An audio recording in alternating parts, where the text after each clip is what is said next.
A decade ago, Indian football promised a revolution, a world-class league, global standard, a new dawn. But the promised dawn has been replaced by a darkness of uncertainty. The league, paralyzed, the players, unpaid, the game, held hostage by a crisis of governance.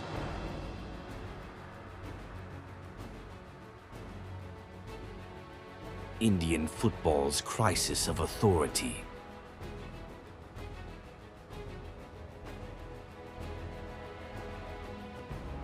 For 1 billion people, football is a feeling.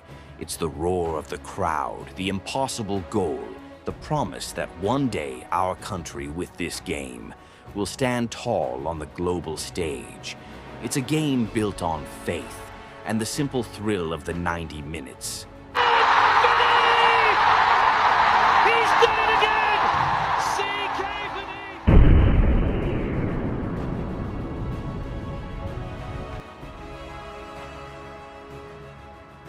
But in July 2025, that roar died. The season suspended. The league put on an indefinite hold. What began as a slight delay turned into a vast, unsettling silence. The dream was still there, but the machinery that powered it had suddenly, tragically, seized up. This is how a system built on hope found itself on the brink of collapse. Kalyan Chaubey, the president of the All India Football Federation, AIFF, has made statements regarding the uncertainty surrounding the Indian Super League, ISL. He admitted that Indian club football is going through a crisis due to the uncertainty over the future of the ISL and its Master Rights Agreement, MRA. Despite the challenges, he has repeatedly assured that the ISL will take place this season, though it might be delayed and require adjustments to the format and schedule. He has attributed the uncertainty to two main factors coinciding: the need to renew the Master Rights Agreement between AIFF and FSDL, which was set to expire, the pending Supreme Court judgment on a case relating to the AIFF's constitution, which had legally restrained the AIFF from renegotiating the MRA. He emphasized that football is a national interest, therefore football will go on, regardless of any changes. The crisis wasn't about the players or the pitches. It was about the boardroom. A years-long deadlock over the very constitution of the National Federation and the renewal of a long-term commercial deal created a paralyzing legal quagmire. The central figures in Indian football, the federation and its commercial partners, were unable to agree, unable to move forward, and unable to protect the ecosystem they had created. And when the administrators fight, it's the players who pay the price. The season, the very lifeblood of their profession, became collateral damage in a battle of bureaucracy and power. The introspection was painful. With hundreds of crores invested, why hadn't the national team qualified for major tournaments? The scrutiny turned inward, questioning everything from administrative competence to the economics of the game.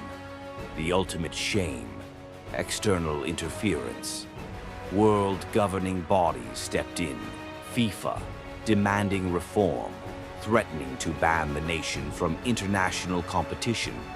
The possibility of total international isolation became the terrifying climax of the crisis. A decade of progress was at risk of being wiped out by a failure to put the game before egos. Of the 2024-25 Indian Super League, the Shield winners are also the Cup winners.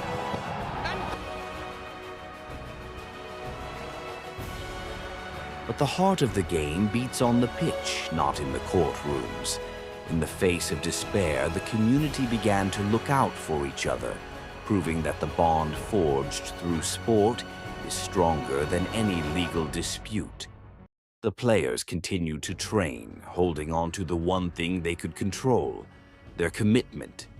The message from the veterans was clear. Stick together, keep working, hold the faith. Please stay calm. We'll ride this storm together. Stick together and look out for each other. Keep training and getting better. Football has to resume soon. It will. The crisis forced a reckoning, but it also exposed a profound truth. The passion in India for this sport is irreversible. The struggle for a sustainable, well-governed professional league is far from over. The verdict is still out.